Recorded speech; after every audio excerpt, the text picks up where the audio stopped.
My mother always told me that if I prayed to God, He would answer my prayers. My name is Amy Carmichael.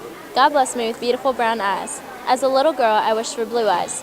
Each night, before I would go to sleep, I'd pray to God and ask Him to give me blue eyes. In the mornings, I would jump out of bed and run to my mirror to see if God had answered my prayers. One morning, my mother heard me crying and came to see what was the matter. I explained to my mother how each night I'd pray for blue eyes but wake up to brown ones.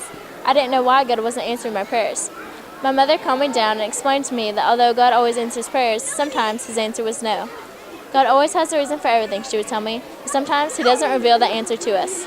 Later in life, I would understand God's reason for giving me brown eyes. In 1885, my family suffered a terrible tragedy and we moved to Belfast.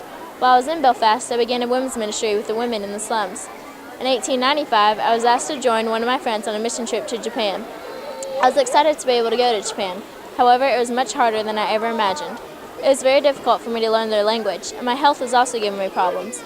I had a disease known as neuralgia, a disease of the nerves that made my whole body weak and achy, oftentimes making me bedridden for weeks. I was soon convinced that Japan was not where God wanted me. I soon returned to England, and just a year later I felt led to go to India.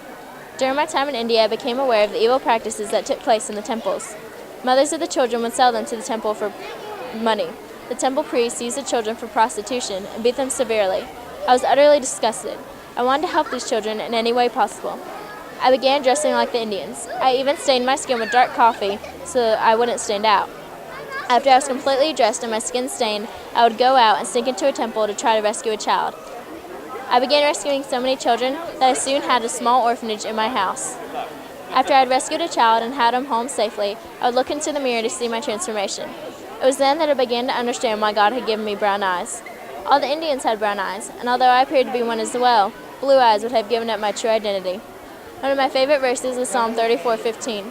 The eyes of the Lord are open unto the righteous, and His ears are open unto their cry. God gave me brown eyes for a purpose, and I'll always remember the reason why.